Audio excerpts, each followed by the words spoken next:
Good morning, good afternoon, good evening, and welcome to this second gathering of the Public-Private Community of Practice for Nature and Development Finance. I'll just wait for a minute as people join. I hope that you can hear me fine.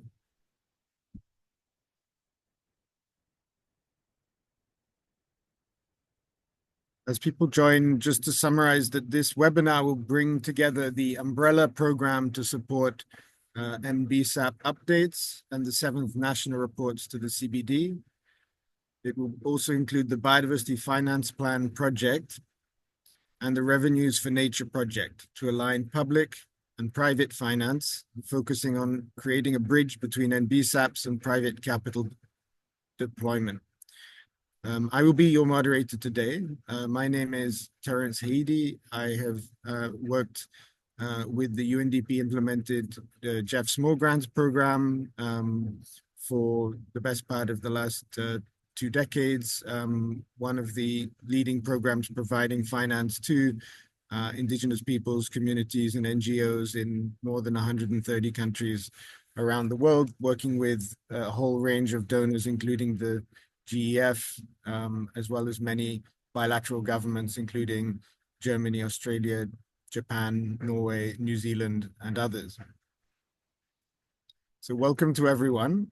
Today's gathering builds on the momentum from the COP16 held in Cali, Colombia last year, as well as the resumed session that took place in February in Rome, where almost 200 countries updated and adopted various decisions which had been deferred from last year, including the strategy to mobilize at least $200 billion annually by 2030 to protect and restore biodiversity. So when we talk about Target 19, that is the target that we're talking about in terms of the mix of finance, both international, domestic, private, public, and others.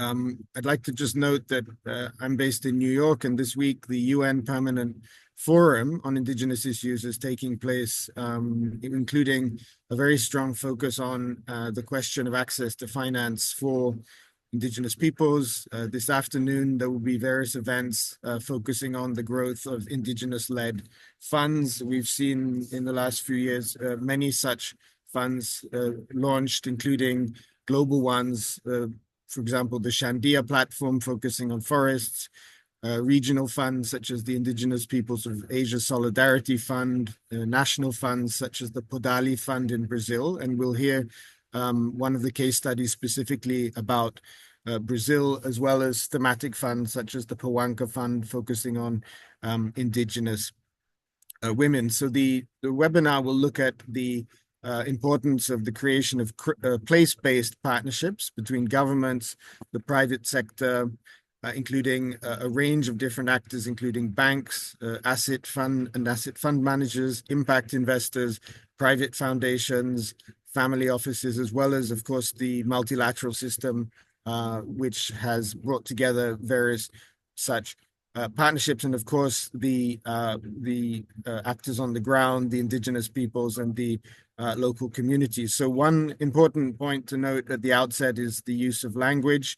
The title of the webinar includes the reference to shareholders, but let us just remember that Indigenous peoples are rights holders in the human rights-based framework that the CBD has adopted. So we'll be talking about the partnerships between the actors, both from the perspective of stewards of nature, rights holders, as well as shareholders. So I'll just dwell a little bit on some of the logistical aspects. I expect most of you know by now that at the bottom of your screen, you can select the interpretation globe button if we have translation in 3 languages, French, Spanish, and Portuguese. And I'd like to just thank all of the interpreters for being with us today. If you want to change the language, just click on the icon. Just a reminder to all the speakers to speak slowly so that the interpreters can follow your interventions. If you have any technical issues, please reach out through the Zoom to Martina. Lastly, the webinar will be recorded and the presentations will be made available online in the different languages.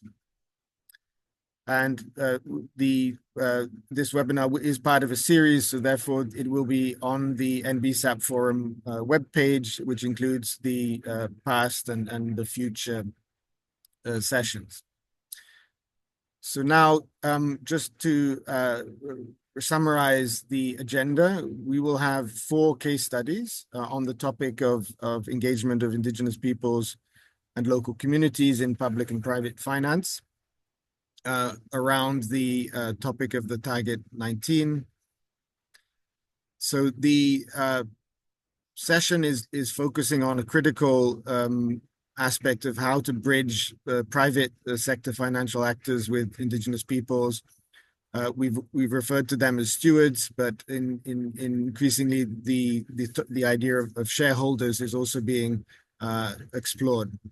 The session is designed to create a tangible value by translating complex concepts into relevant opportunities for financial institutions in the context of the Kunming-Montreal Global Biodiversity Framework. By focusing on the interface between private capital and Indigenous or local stewardship, the webinar will highlight the practical and tested examples, focusing on how to unlock nature-positive outcomes. So we will have 4 speakers. Each of the speakers will be asked to keep to 10 minutes maximum. We'll start with Esther Netchishongevni, who is a traditional healer and founder and chair of the African Community Conservationists and chair of the International Environment Guardianship, or IEG for short, initiative, for an introduction. We'll then turn to Philip Kafer from the Climate Policy Initiative, focusing on a case study from the Amazon on food and forest bioeconomy financing. We will then turn to Eddie Adraf, who is the CEO of the Coast Funds in the Great Bear Rainforest in Canada. And fourthly, Donald Rojas from the Mesa Nacional Indígena of Costa Rica. If we keep to time, we will have time for Q&A, followed by the launch of the new briefing paper by the UNEP Finance Initiative on the topic of today's subject on nature-related finance for Indigenous peoples, advancing equity to halt and reverse nature loss. So without further ado, I'd like to now turn to Esther. Esther is the founder of the IEG. This is part of the Biodiversity Credits Alliance that I mentioned.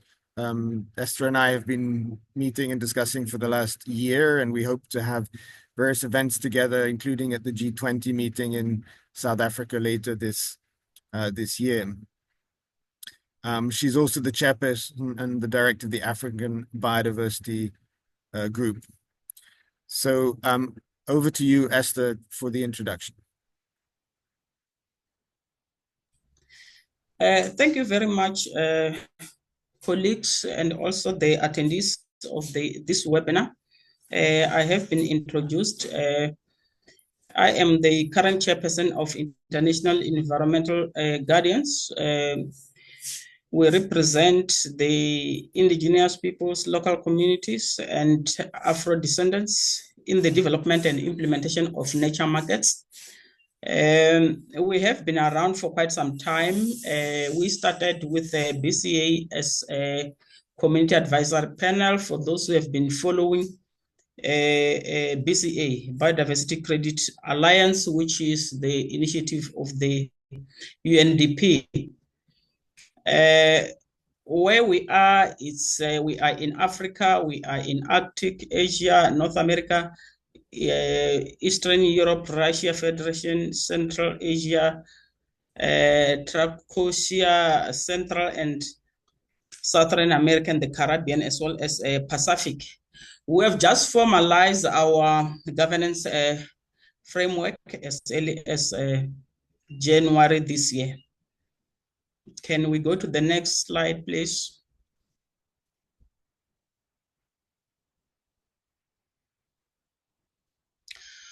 So I think Terence has already introduced the topic of the day. And I'm asked also to touch on the role of indigenous peoples, local communities, and Afro-descendants, which we represent from the IIG perspective in stewarding nature and biodiversity. Our approach is that we are trusted by our ancestors to safeguard and protect this heritage for the generation to come. And as a result of this important role that we have, we cannot have a situation where we compromise this spiritual role, because that will come to us as with a lot of heavy risks, losing our biodiversity. Where we comply and practice our ancestral knowledge, the biodiversity heritage is guaranteed. And it has been proven in a number of studies and research that where indigenous peoples are looking after their biodiversity, there are very few cases where we experience the loss of biodiversity. So this role from our ancestors, we just know how to practice it, of course, through application of our indigenous knowledge. Next slide, please.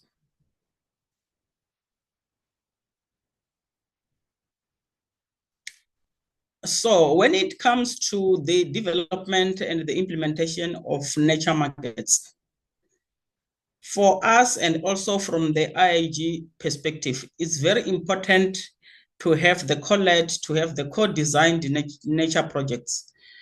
This means that these projects can only be successful if the nature stewards, if the indigenous peoples, if the Afro-descendants who may be nature stewards in those areas, who may be owners, who may be shareholders, if they are part of the designing of that particular nature project, there's no question whether the project will be successful or not. It will be given. The preservation and integration of indigenous knowledge systems into financial mechanism for nature conservation is very critical for us. We have managed to get our partners from the BCA task force to support us in the launching of the self-determination, as well as a steward working group, which will also be looking after the integration and the preservation of this indigenous knowledge into the nature markets projects. Respect and uplift indigenous rights and governance, very critical for us. And we always encourage all our partners who are interested to work with us to ensure that they adhere to the principles of FPIC, that is free, prior, informed consent, when they work with our indigenous peoples on the ground.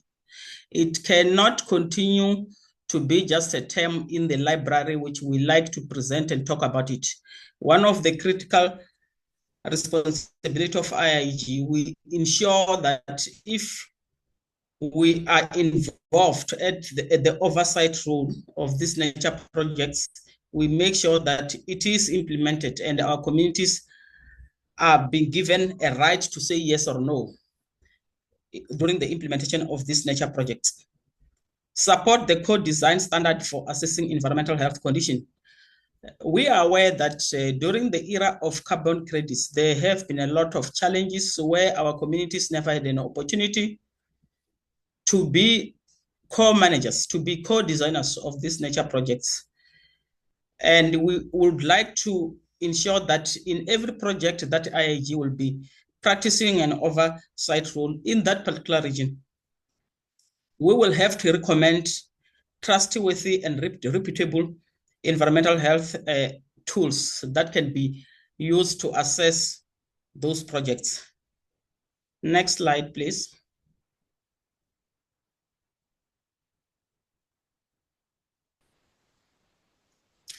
So for us, it's always very important to also consider the principles of good nature projects. First one being the high-level principles, which we co-developed together with all stakeholders who have been involved since the beginning of the BCA, and which were launched during the COP16 in Colombia. It's time now that we ensure that the nature projects that are going to be designed and to be implemented on the ground, they do comply, because these principles are not defending only the group of stakeholders who may be interested in nature projects, but also our indigenous people are also very much covered through these high-level principles.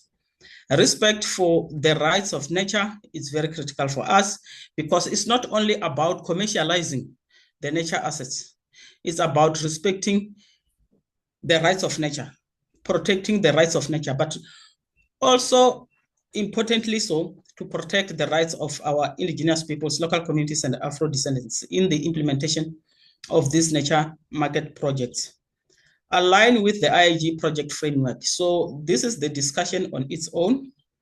We have developed a very reputable standard project framework, so that when our partners come to us and say, we do have funding or we are interested in working in this particular region, they have to know that there is a project framework which they have to comply with, so that when they get to the region, when they get to the community level, the indigenous people's lands, the communal lands, they're not going to do what had happened during the era of the carbon credits, where benefit sharing has never happened. Aligned with the recommended environmental health assessment tool, I've already touched on it. I think things get out of hand during the era of carbon credits, because our communities did not even understand that they do have a choice of recommended environmental health assessment tool. They were just being forced because they did not even understand what this tool is all about, why it has to be applied. So as IIG, we see this as another responsibility that we need to help our communities with. Next slide. And I think it may be the very last slide. So this is the last slide. Where you find us in all the regions. If you are to send me an email or to send me a WhatsApp, I'll be able to refer you to IIG representative in that region where you come from. I thank you.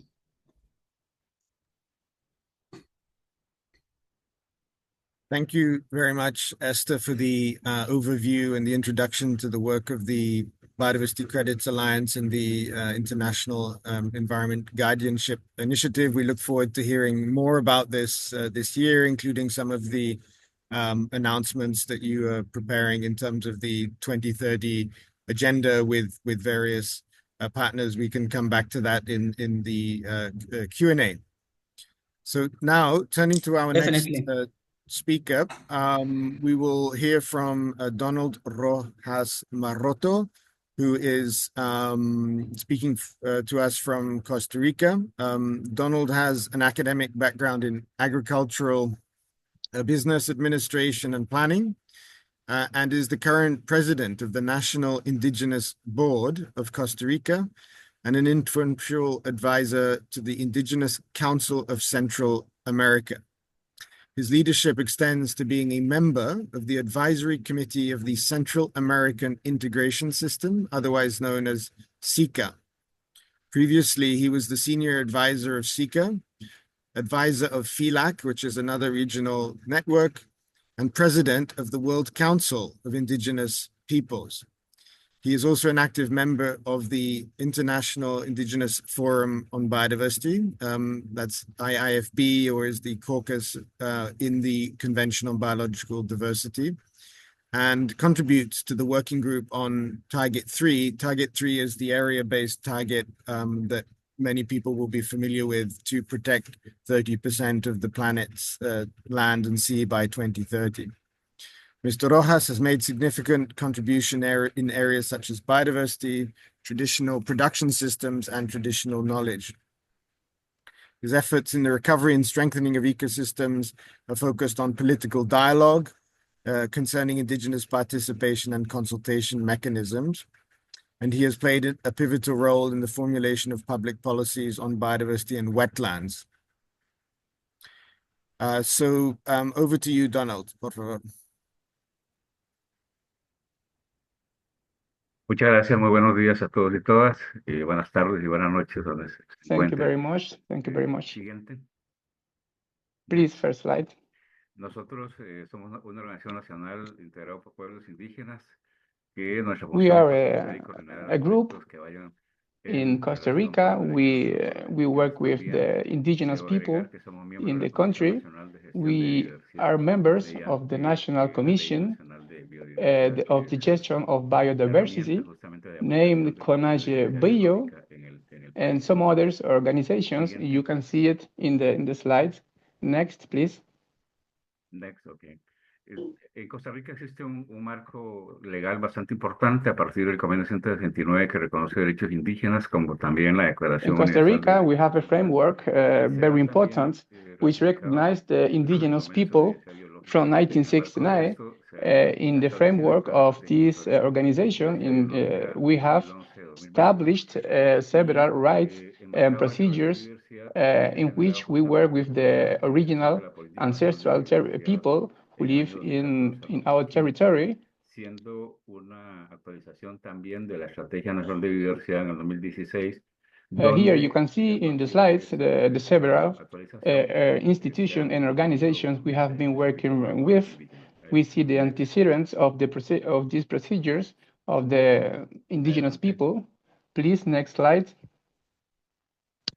En esta actualización de la estrategia salieron 57 metas de un capítulo We had específico de an pueblos strategy indígenas, in de which we los have cuales estamos 57 implementando goals a través de la to CONAGE implement. 13 metas In this case, we have con pueblos indígenas, 13 y de estas goals metas, met, el which número with the 63 inclusion tiene que ver of con the los indigenous objetivos people in our fundamentales territories. del marco global de And biodiversidad, lo cual es la we have conservación de la biodiversidad identified mediante an important turismo en los touristical territorios potential indígenas, in pero que these a la vez indigenous desempeña un territories. fortalecimiento de la And economía, la we did cultura that y about potencia in el the económico de los 2020 territorios year. indígenas que tanto ocupan dentro de esto. Eso We ha have sido el worked with acompañamiento these que se ha logrado local de communities. esta meta We have 63. explored Next. the opportunities that we saw there, and that's why we got this touristical potential growing up. Please, next A slide. partir de este proceso para implementar la meta 63, la CONAGEBIO integró una comisión interinstitucional. In the middle of this process was born the project Raíces. This was one of the 63 goals that we had with the original with the indigenous communities. We had the support of several government institutions like MINAE, CONAGEBIO, MCIR, PNUD, BioFIM, SBD, and the ICT. This was reached by the year 2022. This MINAE is the institution who works with the touristic organizations in the country. Adelante. Next, please. Esta alianza ha permitido justamente This alliance with all these government institutions has given us the opportunity to grow. We have reached financial support. We have very good allies. There, we have important banks in the country who has been working with us. We have not only banks, but also NGOs who has helped us to implement all the mechanisms that we have been trying to implement to get our goals. As you can see, it's a lot of important institutions, and not also institutions, but also organizations in which we could gather some of the most important indigenous families in the country who have come to work with us and has made us has helped us to make this show. Please, next slide. Se desarrolló un paquete de 60 potencialidades turísticas en 7 territorios during this process, we drew about 62 projects of touristical attractions we have been working on all around the territory of the country. In this case, we had the support of Biofin, PNOD, and MCR. Next, please. Now we can see the results of this project, Raíces. We found 9 strategic allies. We received 380 propositions of work. We have been working with 35 entrepreneurs, local entrepreneurs, which have helped us to design touristical products with more than 50 touristical institutions coming aboard. And this was with 7 indigenous territories. Please, next. Here we have all the results. One of them is that 100% of all the people involved are indigenous. Another good result is the 67% of all the entrepreneurs are led by women. Also, we have helped to restore more than 2,000 hectares of forest, and we have also a very good result with the perception of the people, which is more than 70% of satisfaction with our work. Next.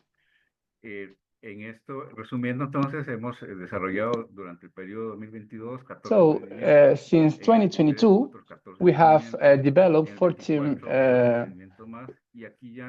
entrepreneurs. In the 2023, we added 14 more entrepreneurs to us. In 2024, we added 12 more and 5 projects in associations, what it is about 15 entrepreneurs. And in total, we have 50 initiatives, and that is more than the goal of 63 that we had.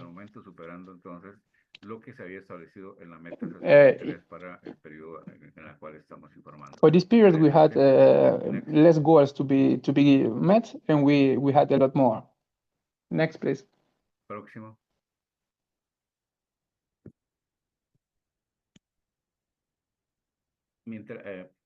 Concluyo con esto indicando de que esto es una forma como en la práctica. I want to finish with this slide.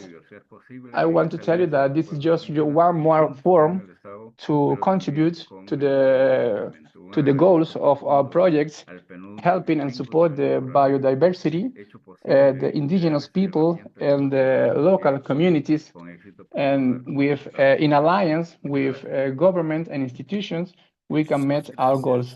Thank you so much.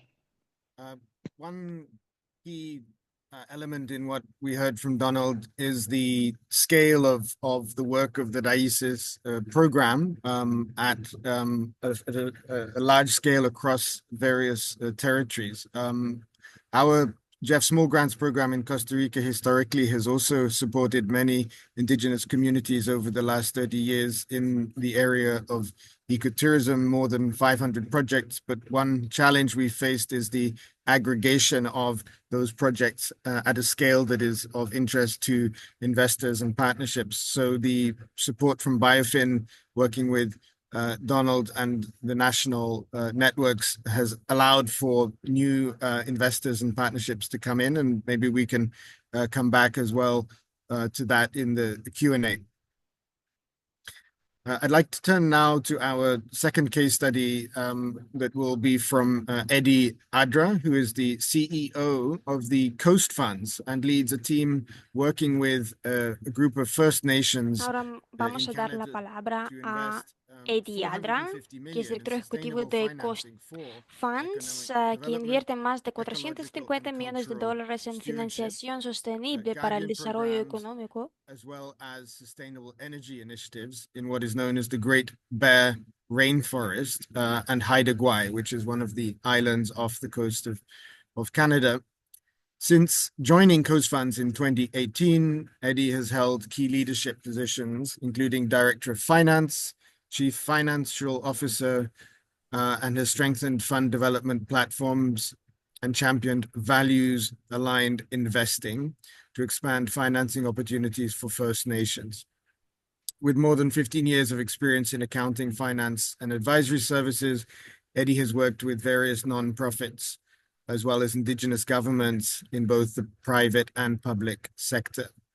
Earlier, he served in the Vancouver-based public practice firm and has expertise beyond Coast Funds on social impact investment committees and the advisory council of INBC, a strategic fund supporting British Columbia's prosperity and sustainability.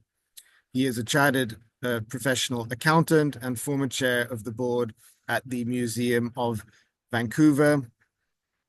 We should note that Eddie has also contributed to the upcoming Revenues for Nature guidebook on the Great Bear Rainforest. And he will be talking about that, and that will be published later this month, I believe. So over to you, Eddie. Thank you so much, Terence. Just confirm you can hear me. Yes, perfect.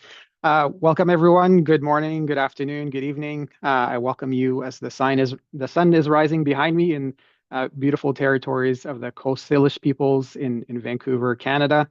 And I'm really humbled to be here to speak to you about the experience we've had on the coast of British Columbia with Coast Funds. Next slide, please.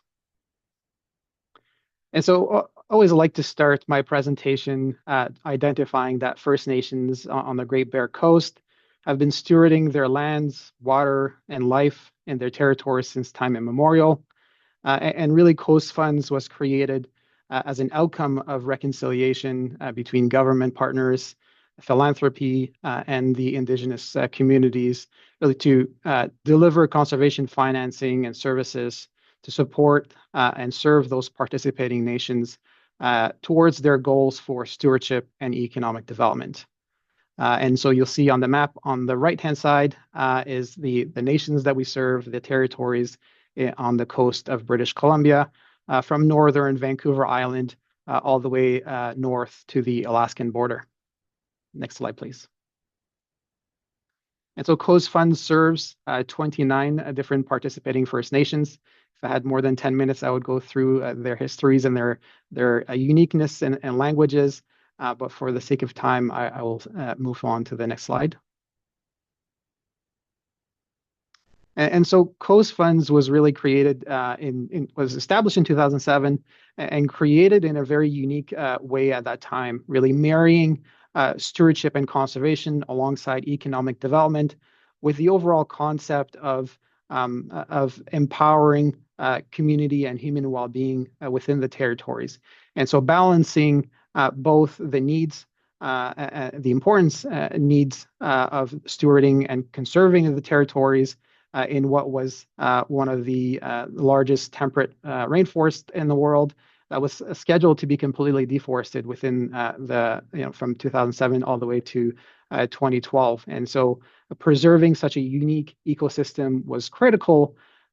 At the same time, I think the Indigenous communities quickly identified the need to also bring in investments, economic development, and diversify their own economies. And so through the establishment of the Great Bear Rainforest, two unique funds were created. One was a conservation fund that was established as an endowment to be managed and funding projects in perpetuity, and so forever. And then the other fund again, unique in this model was an economic development fund, unlocking funding to be available to each of the First Nations that we serve to fund ecotourism projects, locally owned businesses, really developing a circular, localized economy, and allowing them to acquire and expand businesses in their territories and really build out the regional economies on the coast of British Columbia. Since 2008, the First Nations have invested over $100 million in their territories through over 480 projects. Next slide, please.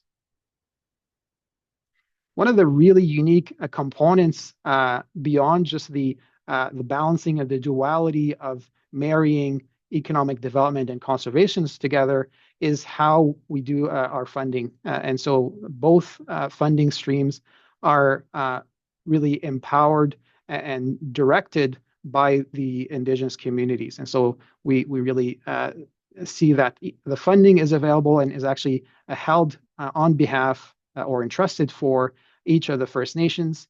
Each First Nation has their own individual balances with coast funds. And so it's not a competitive model. No one is trying to compete for finite resources. Everyone knows, or every First Nation knows exactly how much funding they have available. They can plan for the long term. They can plan for the future accordingly and really work with our team to support them in the development of that application through the due diligence phases and through the overall funding and reporting processes. Next slide, please. And the outcome of that model is quite significant. If you go onto Coast Fund's website, you'll see a more fulsome set of outcomes, but on a really quick snapshots over the last 15, 17 years now, First Nations have accessed over $100 million of funding, but leveraged that funding, bringing in further capital in the region to invest almost $500 million in coastal economies. Again, hyper-localized regional economies where funding stays within the community, and that's really critical to build this economy. And the outcome of that is creating jobs, permanent jobs that employ more than 10% of the Indigenous workforce on the coast, creating businesses. Again, over 140 businesses were created, started, or expanded by those communities, supporting training development, the attendance of post-secondary education, and really building out to what one of my favorite projects is bringing in youth into culture, youth into stewardship, youth into leadership, and seeing all these opportunities and really the growth of the communities. Next slide, please. And so the First Nations on the coast started with the establishment of land protection through the Great Bear Rainforest, but always understood that everything is intertwined, everything is interconnected. And so stopping at the land was not sufficient and therefore they've continued on for the last 20 years and really pushing for the establishment of a marine protected areas network. And so I'm really excited to announce that last summer in June 2024, 17 of those 29 First Nations have signed agreements with Canada, with BC, and with various philanthropic partners to establish the world's largest Indigenous-led marine protected area and signing a $335 million set of agreements, which in my lifetime is historic. And I've used the word momentous really to express how amazing the development of this agreement was. Next slide, please. The outcome of this really is to advancing reconciliation, again, establishing the world's largest Indigenous-led marine protected area network, again, hyper-localizing economic development, infrastructure support, and creating jobs, diversifying the economy over the next 20 years. And then with the core concept and mindset of empowering, supporting, growing community and human well-being within each of the territories. Next slide, please. And I'll sort of close with our last report that Coast Funds issued in 2024, the Finance for Forest report, really flipping the table and looking under the hood as to how can communities finance forest protection. Right? We've talked about, we've heard about carbon markets and endowment models, conservation funds.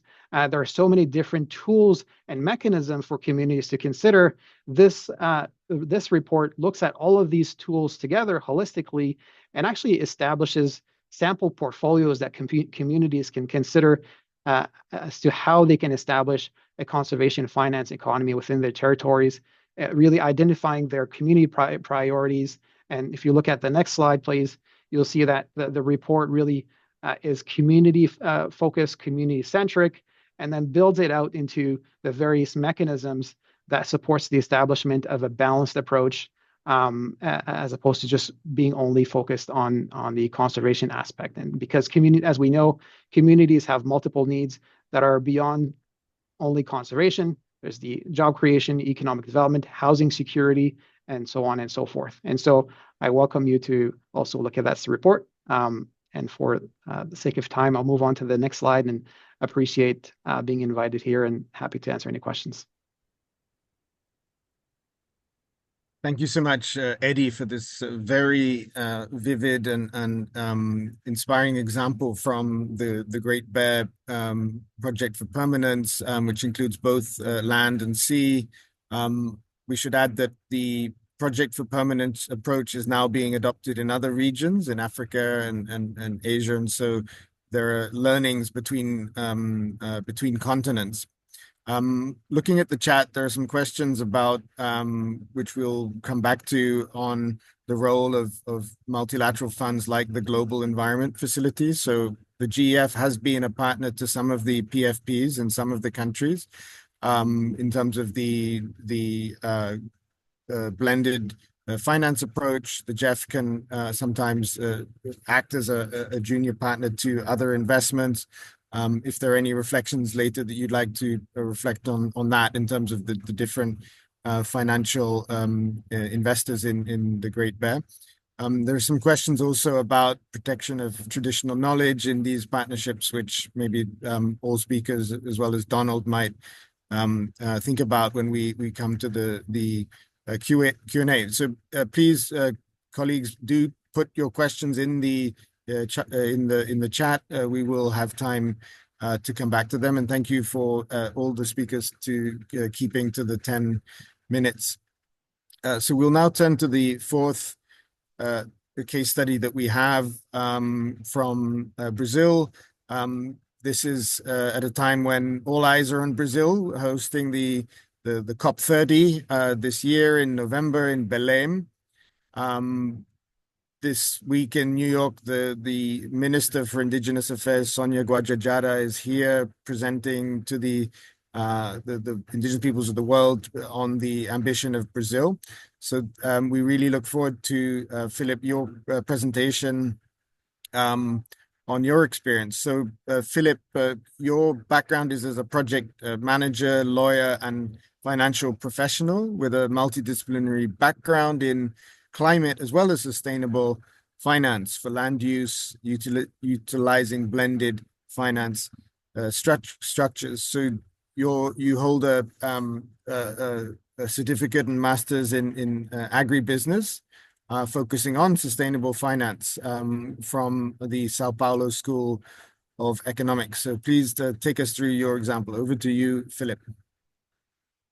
Hi, everyone. Thanks, Terence, Katie, and the UNDP team for the great opportunity to be here and share some of my experience working with climate finance, especially at the intersection of climate, biodiversity, and indigenous peoples and local communities, so IPLCs. So next slide. I always like to start by showing the increase in climate finance flows over the past 10 years and to highlight that we are still falling short of the investment levels needed to avoid the worst impacts of climate change.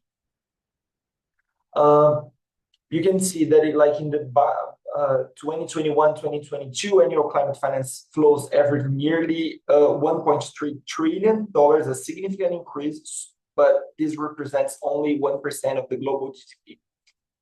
Looking at the other graphic here, when we zoom into Afalu agriculture, forestry, and other land use, which is directly related to forest conservation and the communities that depend on it, the growth in flows is even in a slower pace, even though there is like a huge opportunity of like mitigation potential.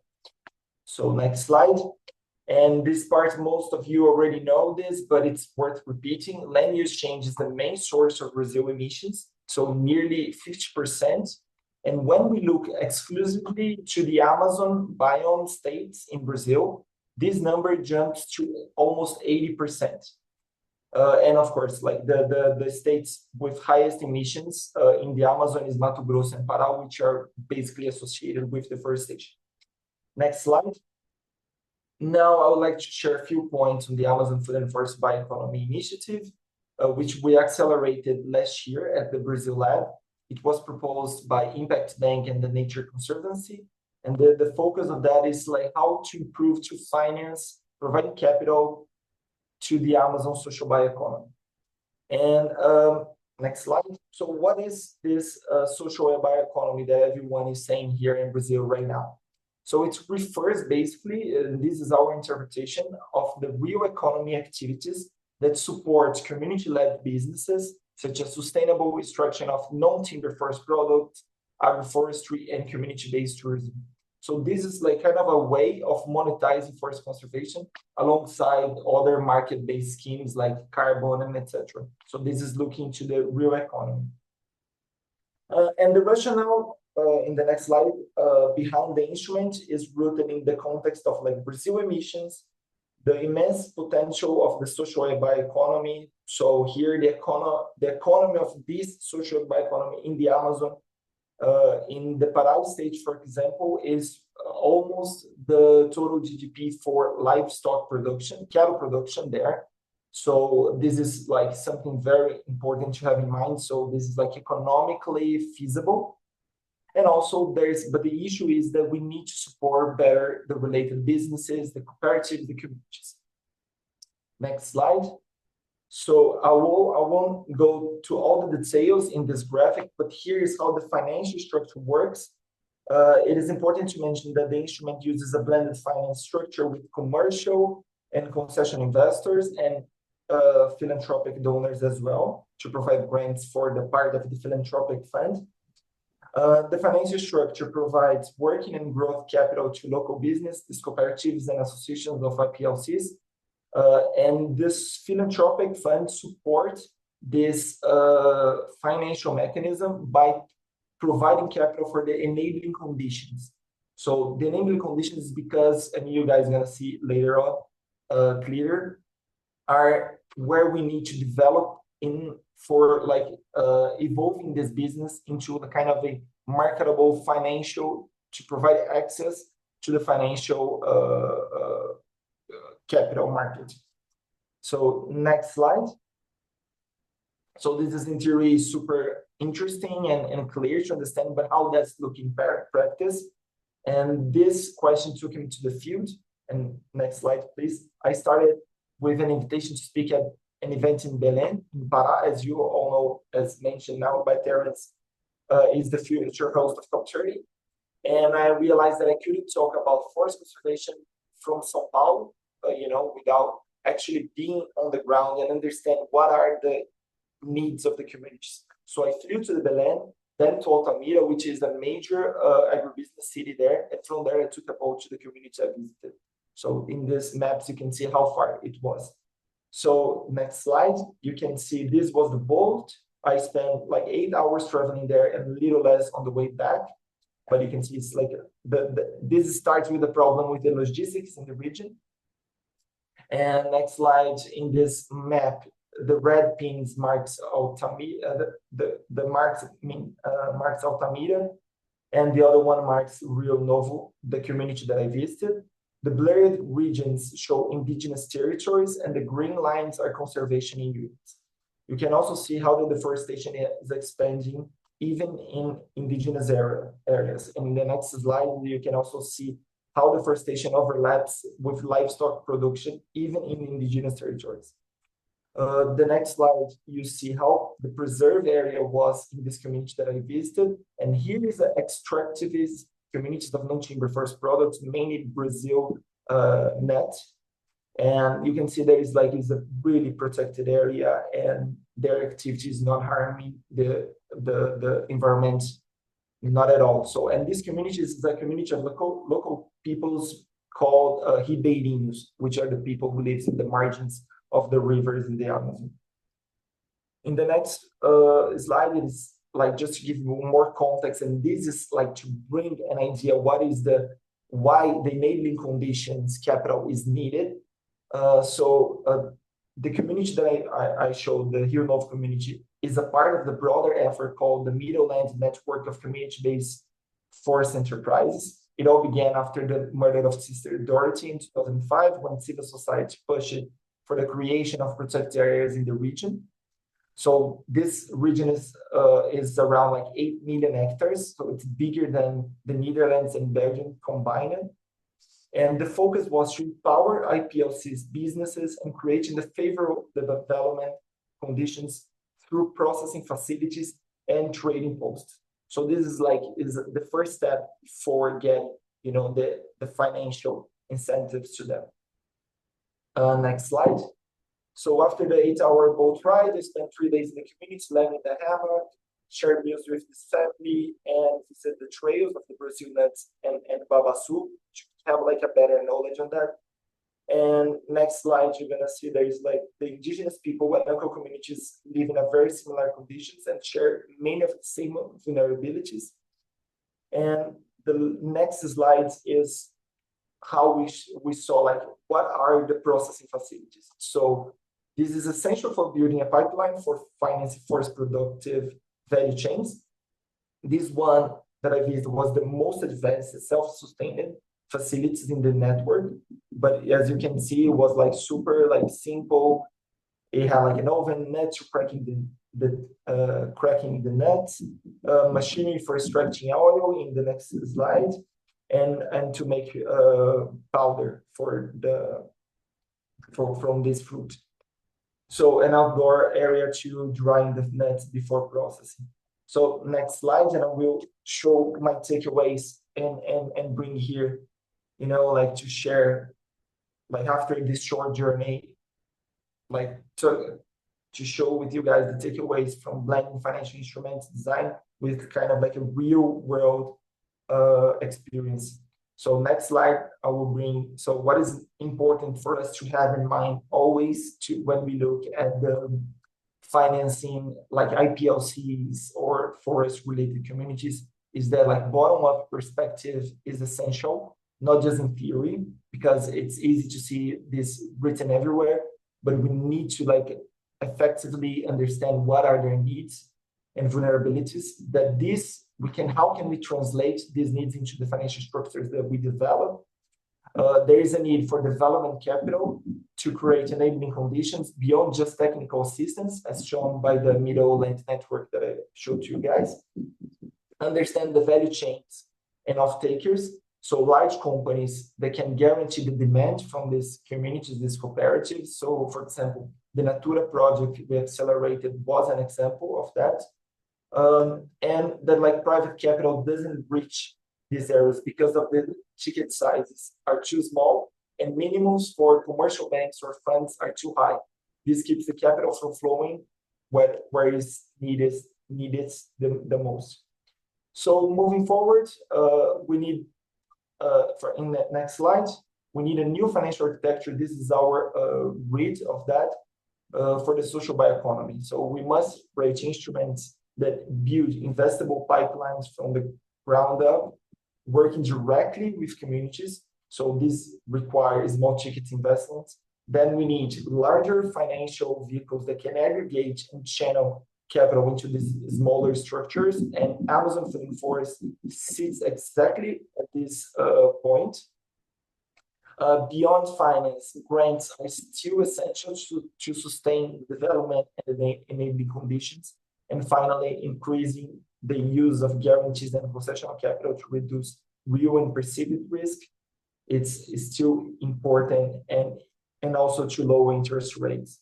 because this is still development finance. It's related to not only environmental climate, but also it is related to social constraints that is important for governments in general. So all of this combined can unlock private capital to sustain, the investments in these regions. So just like before finishing, I would like to pass quickly the word to Rosalie to speak about the learning hub, which is from where we build this quick kit, but it's like very, very quickly. Great. Thank you so much, Felipe. Yes, my name's Rosalie. I'm manager of what we are calling the Learning Hub at CPI. And I just wanted to mention the work that we're doing specifically related to parler un peu du travail qu'on fait pour aider, élever donc les communautés autochtones et bien sûr partager les pratiques meilleures ici qui ciblent les populations autochtones. Donc, on se focalise sur le Brésil et bien sûr, beaucoup de notre travail, c'est sur les pratiques meilleures pour les instruments, mécanismes financiers. Donc, on espère que ce sera intéressant pour vous. Et bien sûr, s'il y a cette opportunité, donc cette nécessité d'avoir plus de connaissances, de savoir-faire venant de nous, vous pouvez nous contacter, donc on va partager ces choses avec vous, Syria. Thank you, Rosalie and Philip. Do you still have another slide? Or you finished? No, we finished. Thanks so much. All right.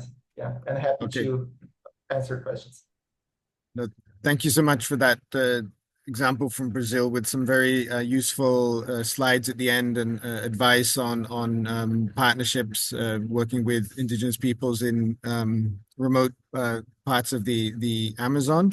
The focus on the topic of the bioeconomy was a priority for the government of Brazil at the G20. We hope that with the forthcoming G20 meeting in South Africa, there may be some continuity there in terms of the bioeconomy principles. And maybe Esther, we'll come back to you about that in terms of events in South Africa as the new chair of the G20.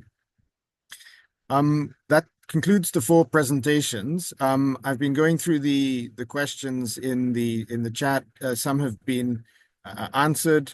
I think what I'd like to single out is the question from Daniel Fuentes Rodriguez, who has focused in on this topic, on this question of language, where he asks about the approaches to include indigenous peoples as shareholders and how to activate investment opportunities and solutions to crowd in private investments. So Eddie has already commented on this. I don't know if any of the speakers would like to address this question of which is in the title of the webinar, of indigenous peoples as shareholders, and then we'll move to some other questions.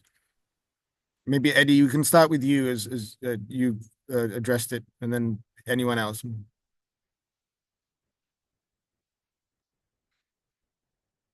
Yeah, it's interesting that the idea of indigenous peoples as shareholders and also as right holders comes through obviously some of the work that the nations on the coast have done, but also on some of the larger kind of capital projects we've seen in Canada and really as a country, Canada really recognizing UNDRIP in a more specific way and bringing it into not yet into legislation, but into government action.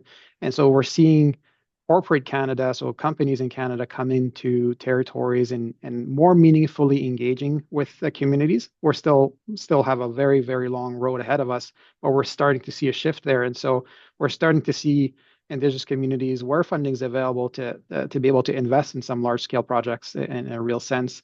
And so it's, to me, the importance is always to have those right holders at the tables and supporting those opportunities.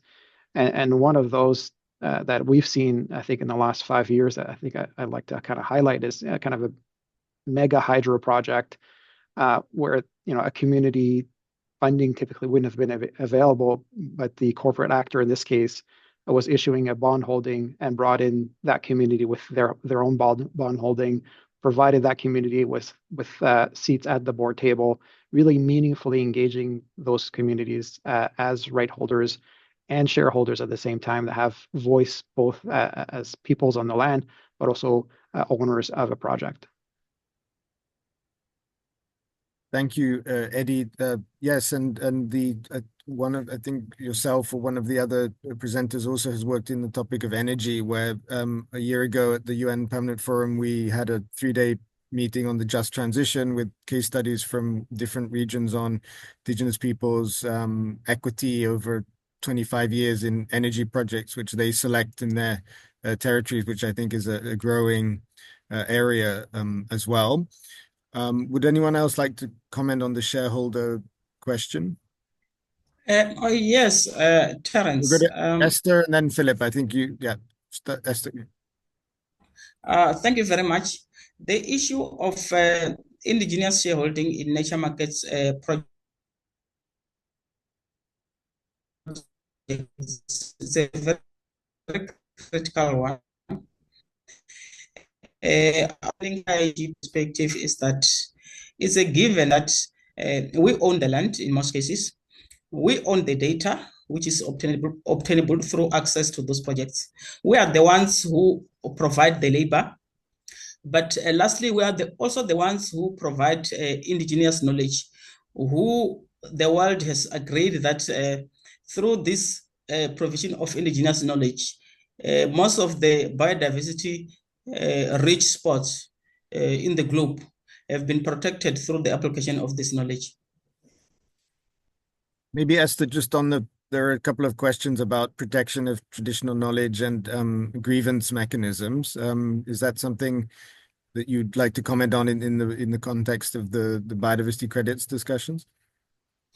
Oh yes, I think last year we spent some time engaging the BCA and other related stakeholders around the issue of the incorporation of the indigenous knowledge into the scientific methodologies. And during our last strategic meeting, which happened in Switzerland, we then agreed with different partners that it's important for us to quickly move at a speed to ensure that we get academics, experts, including our representatives, to start working on an approach of making sure that the indigenous knowledge is also incorporated. Where it can be incorporated, it will be applied as a standalone tool, but recognized internationally in terms of also assessing the environmental condition of the area which the project will be implemented. And here I would like to give an example of the work that is being done in Australia through the AFN. AFN is Accounting for Nature. They started developing the scientific tool to assess the environmental condition of the area, but that was too scientific, and we've been challenging the approach from the indigenous perspective. Now they are busy developing and finalizing the so-called cultural assessment tool, which will be aligned in many cases with expectation from the indigenous perspective. Okay. Thank you, Esther. So, Philip?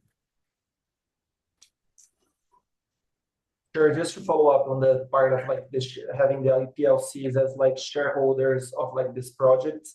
What I would like quickly to mention is that like for the businesses themselves, most of them are led by IPLCs.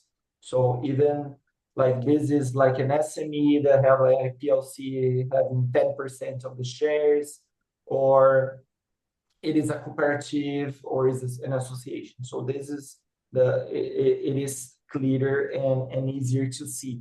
But when we look at the financial instrument itself, like who will be managing the funds, who will be like building up the financial structure that will provide capital to these SMEs and cooperative and associations, that is like more difficult to see the participation of the communities. So, and I think, I don't know in other Latin American countries, but in Brazil, I know that we have one fund that was created that is led by indigenous people. But I'm not sure if like the full financial, is led by them as well. So we need to understand this better, and of course we need to improve. But for that, we need also that capital for enabling conditions for them. Okay, the community should be leading these instruments, but there is like kind of a preparation on how to do that in the financial market, in what like it has been done, like, you know, by the West world. So there is a bridge there to build. Thank you, Philip. So the one of the hopes is that in COP30 in Brazil in November, there will be a renewal of the pledge from Glasgow 5 years ago of providing finance to indigenous peoples and local communities. That pledge was focusing mainly on forests. The hope is that the foundations and bilaterals will maybe include other ecosystem types. And there are a number of questions in the chat about more direct finance and the reduction of intermediaries. So this comes back to the point about the growth of the indigenous-led funds. I don't know, the Podali Fund is the one in Brazil I mentioned. Is that something that you would like to comment on in terms of how it's structured from a financial side? Yeah, from the Podali Fund, I don't know like deep how is the structure there, but this was the fund that I was mentioned that I heard that is led by indigenous communities. But they had like a participation of like a bunch of NGOs, you know, supporting the building up of that and doing the capacity building and relationship with the communities to obtain the consent, how to obtain the consent in those cases, what are, you know, what is needed for that, what are the social vulnerabilities there. So I think this is like the direct financing is the best, and like excluding like, because we have like tons of intermediaries in that.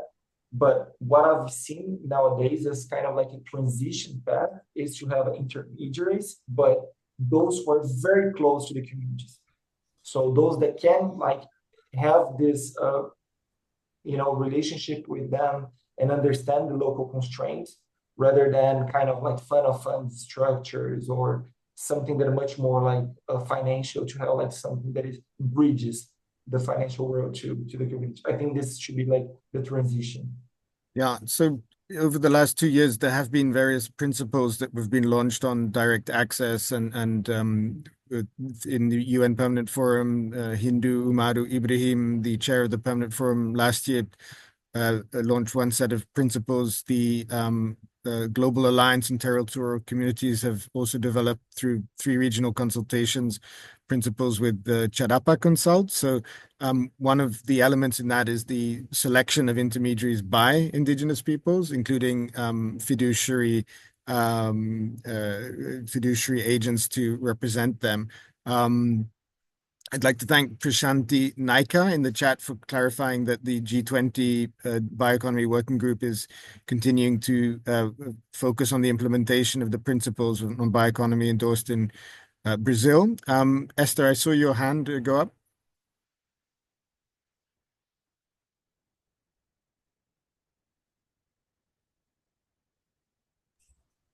Thank you very much, Terence, again, and colleagues and participants.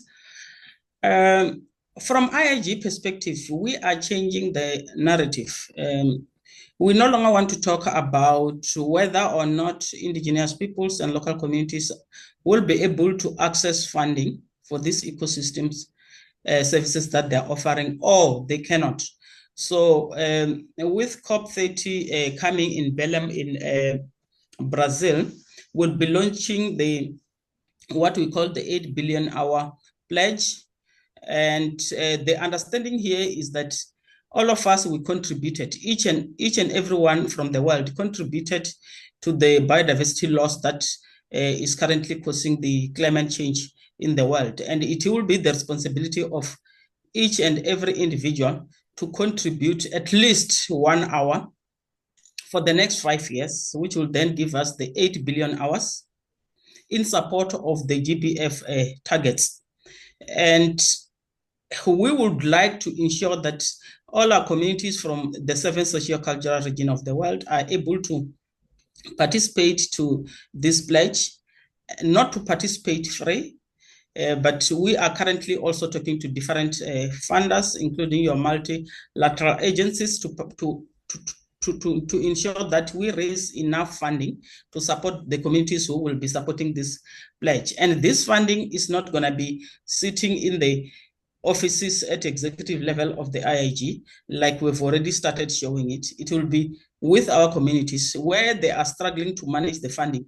We are there, will be able to educate and to train and work with them. So we don't expect any middleman to try and say, I'm training the indigenous peoples to manage the funds. We believe if we are to move and have trust in them, they will be able to manage their fund and also be able to pay for the ecosystem services that the fund will be meant for. Thank you, Esther. So yes, we look forward to that exciting announcement of the 8 billion hours. And when we talk about nature markets with indigenous peoples, this could be a combination of biodiversity, water, carbon, from a more holistic perspective as stewards. So more to follow on that. We'll turn in a second to the person who's raised their hand to ask a question. But before doing that, I'd like to ask Donald to comment on, there are some questions about the type of support provided by BioFin in terms of advisory support on different financial options for your work in relation to other partners who have provided actual grants and other forms of finance, if you could comment on that. Sí, cómo no. En primer lugar, el programa Yes, of BioFin es un course. programa de Naciones Unidas que del PNUD First, que the ayuda justamente a la elaboración de los planes nacionales para UNDP el tema de helps us biodiversidad y esto justamente fue realize el several elemento que projects, apoyó and this la is a actualización de great la política y la element estrategia nacional de of biodiversidad changing en el cual our national establecimos strategy experiencia. on preserving of the Y el tema de biodiversity. cómo lograr la participación And más when we directa de las talk comunidades about y cómo a hacerlo more para direct efectos de que el approach GEF pueda to the tener estos nuevos participation of the indigenous iniciativas. people, Justamente there are la several experiencia que hemos initiatives. tenido nosotros We have basa the experience en dos líneas. of Uno, adapting cumplimos several con casi los approaches. ocho principios First, justamente que estaba mencionando ahorita we have de cómo 8 lograr financiamiento directo a las principles comunidades indígenas. Esto to siempre es make un sure reto that local porque no communities se are conoce included las in herramientas de the cómo llegar conversation, a las comunidades de forma directa. and to Pero es make muy sure that simple. En the realidad money comes existe directly to the consentimiento libre y indigenous preinformado people. que para muchos a veces es un problema But porque consideran que suena shortly muy speaking, costoso, que lleva mucho tiempo, etcétera. very often Pero it es la seems herramienta más uh, importante donde las comunidades en expensive, forma colectiva and it pueden seems that it's going to diseñar, take pueden much aportar time. y But the lo más truth is that importante we es dar can promoción show cosmogónica en cada that proyecto que it se is pueda desarrollar, effective, como lo and each comentaba project el needs compañero to de la Federación show Nacional, their que results more justamente publicly so that cuando las it comunidades would hacen sus be propuestas seen son that uno it de los is not factores as de éxito difficult as it seems. justamente que en la implementación, cuando se diseñan arriba, pues We las need comunidades to son fracasos y teach tenemos mucha our experiencia también en communities, esa línea. Por eso, en el caso including the nuestro, bad hay dos experiencias experiences, concretas muy really, rápido. because El they caso also de teach us Biofin con what we el can tema del change. programa de raíces, que So logramos as todo un for proceso BioFin, there colectivo y is this la RAICES visión project que that hay I've sobre el talked tema de turismo about, en las and comunidades it indígenas showed us está sustentada that también sobre principios y the valores indigenous cosmogónicos people para efecto de garantizar que los can productos que ahí se guarantee están that the desarrollando product están de is acuerdo going a to la be naturaleza misma de las sustainable, and it's comunidades y no going son to inventos externos, digamos, a lo que not puede ser be un turismo comercial. Y forced por otro lado, onto the community garantiza that lives justamente in que haya these conservación lands, y and it's fortalezca going la to actividad y la preserve the economía. Y la biodiversity otra and the experiencia también economic desarrollada con el possibilities. PNUD, en el caso The other costarricense, thing, es la con elaboración de UNDP, planes we forestales realized a territoriales, plan también en forma for colectiva. Y estos the planes son los que han preservation creado of mecanismos biodiversity, and financieros this is que ahora an justamente instrument that vamos a was utilizar un developed fondo together nuevo with the local del Banco communities, Mundial que maneja los fondos que se llaman INEUR, y incluyendo, esto va a tener un financiamiento including que le the costó central casi 4 millones de bank, dólares a las comunidades uh, indígenas, donde las comunidades almost diseñaron cómo $4 es que estos million fondos van a llegar directamente a las are going comunidades, to be fortaleciendo moved capacidades propias. directly to the Entonces, indigenous people of utilizar these el lands. CDPI como herramienta So, de thanks to participativo y de consulta UNDP, garantiza que we las comunidades managed en to pleno están guarantee for participando, que the están indigenous people the desarrollando y funding que están that is implementando going to estas help propuestas. them Gracias. implement the solutions Gracias, resolved Donald. together. We'll turn in 5 minutes to the launch of the report by the UNEP Finance Initiative. There are some other questions in the chat. One is about from Lailana Randriasolo from, I guess, Madagascar, who's asking how do you select who you work with in the landscape? These are large areas. Maybe Eddie, you could comment on that with the many different nations and so on in the Great Bear. We also have a question about threatened species. How do you balance the socioeconomic interests with the biodiversity values? I don't know, Esther or Philip, anyone, Donald, in terms of maybe the monitoring of the biodiversity values in the landscapes. Maybe start with you, Eddie, on the question of who you work with in these large landscapes. It's a good question. And so in one of my responses in the earlier chat or earlier question kind of was related to this, the Great Bear Sea development was led by the nation. So that our primary people that we work with are the nations. And then from a partnership perspective, we've partnered with some of the, EEP, the Enduring Earth partners were, doing some great work on establishing for project finance for permanence in Canada. And so the Great Bear Sea was one of those outcomes. So we worked with the EEP, with some of the kind of large NGOs like TNC, and then bringing in Canadian local philanthropy to the table to really bring in the Canadian contacts and to fund this within Canada. And then finally bringing in also governments, so both the provincial government in British Columbia and the federal government in Canada. Most of the funding actually for the Great Bear Sea came in from that lens. And then on the investment side of things into projects, it's really project dependent and scale dependent. So some of these projects we've accessed capital markets to leverage business acquisitions, and it's coast funds working with the communities to work through a kind of thorough due diligence process to help maximize access to capital.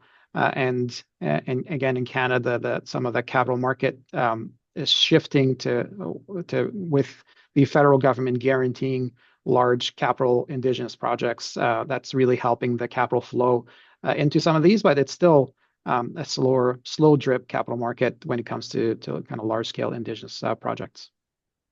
Thank you, Eddie. So there's a question from Francisco Souza to everyone on maybe we're going to have a final round of comments in a minute about one or two of the main challenges to catalyze blended finance and at scale and ways to overcome those challenges. But let's go back to the biodiversity monitoring. Esther, is that something the BCA has a task force on MRV, monitoring, reporting, verification, that you'd like to comment on?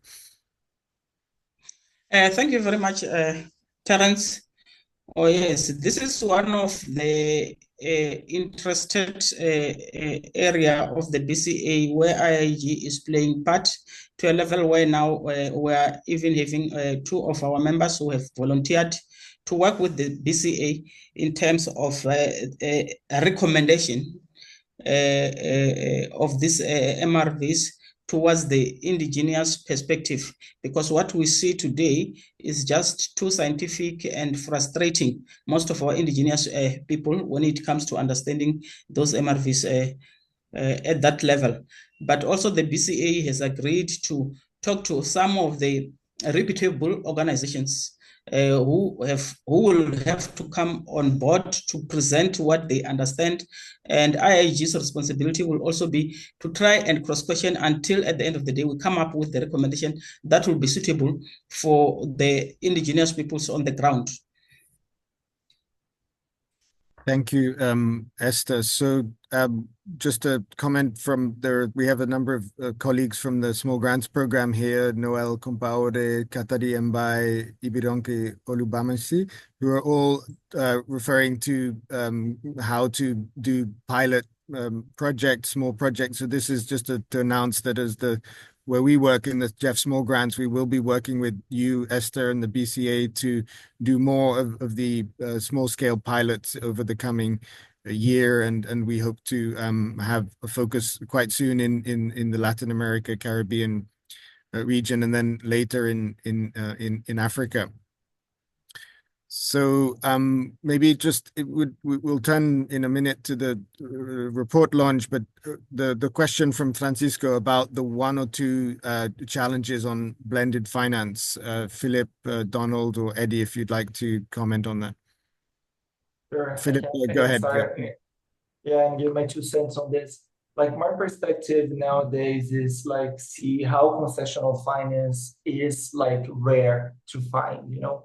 Even the DFIs, the development of financial institutions, who were to be there to provide kind of like reduced interest rate investments, they are like expecting commercial returns as well.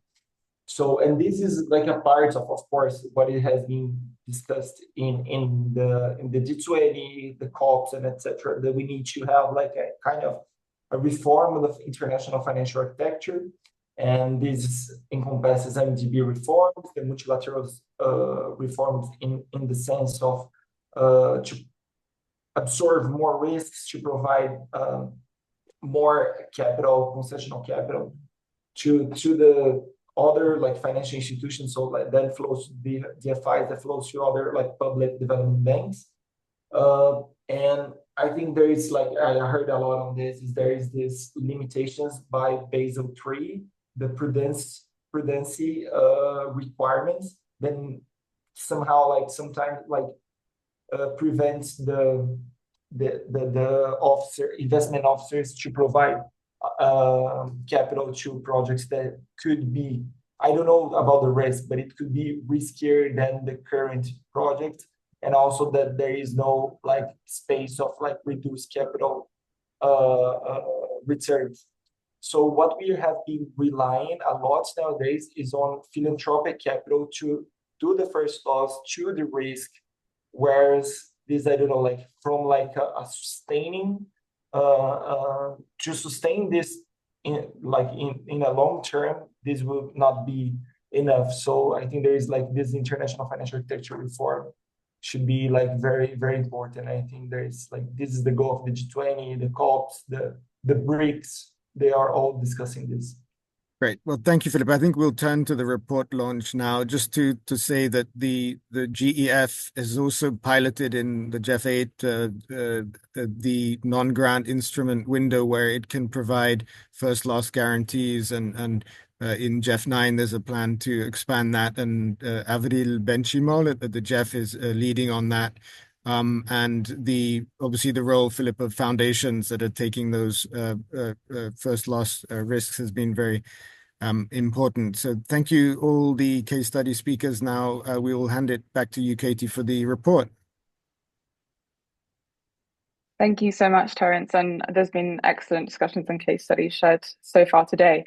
So hello, everyone. My name is Katie Baker, and I'm from UNEP Finance Initiative, working across nature and banking, where we work with over 500 financial institutions on advancing the global sustainable finance agenda. And I'm also a coordinating partner for this webinar series as part of the public and private community practice today. So today, UNEP is pleased to officially launch the new briefing paper titled Nature-Related Finance and Indigenous Peoples, Advancing Equity to Halt and Reverse Nature Loss. So this paper was developed in partnership with IIED, the International Institute for Environment and Development, and co-authored by UNEP, IIED, and UNDP colleagues and others. So since the resumed negotiations at COP16, we've seen a growing recognition from the finance sector, particularly banks, of the crucial role that Indigenous peoples, local communities, and Afro-descended peoples play in biodiversity stewardship. And these communities are increasingly being seen not merely as stakeholders or beneficiaries, but as agents of success in the field with the most proven track record in sustaining nature, which we've heard earlier today from Esther. Which marks a significant mindset shift for many financial institutions, which have traditionally viewed community engagement as a risk. So instead, we're now helping banks reframe their approach to see Indigenous peoples, local communities, and Afro-descendant peoples as essential partners to be engaged in projects from the outset, whose leadership and knowledge can determine the long-term success of all types of nature-related financial investments. Next slide, please.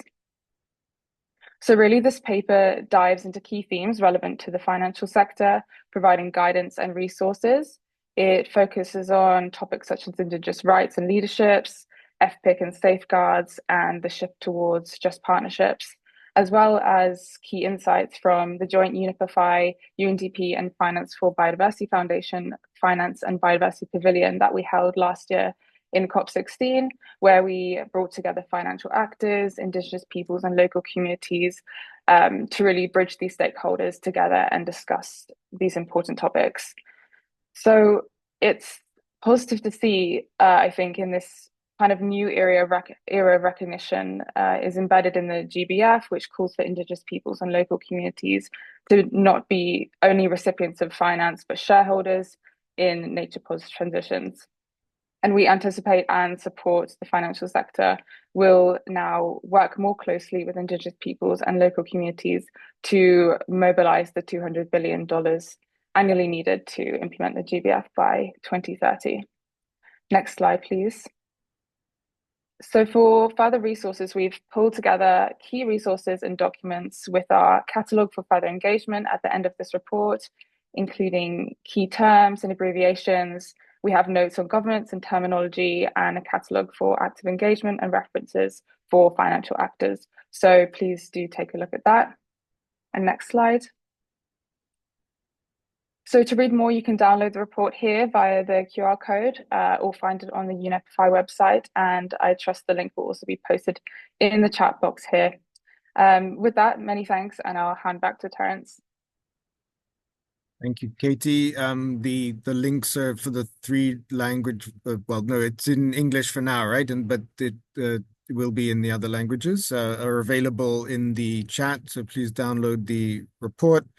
So we'll just move into the closing now, and I'd like to thank especially the Global Environment Facility for providing the funds for the project. Our colleagues from the UNDP Biofin Initiative, the Green Finance Institute, the UNEP Finance Initiative, as well as the Secretariat for the Convention on Biological Diversity.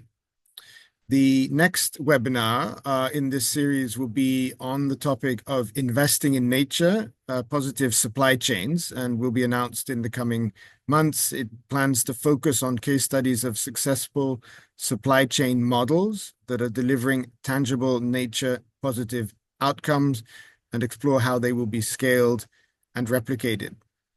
As a reminder, the recordings, presentations, and the Q&A documents from this and previous webinars will be available on the webpage in the chat. Everyone in this call will receive the recording, and you will receive a survey, a 1-minute survey after this. If you could kindly give your feedback on the webinar today.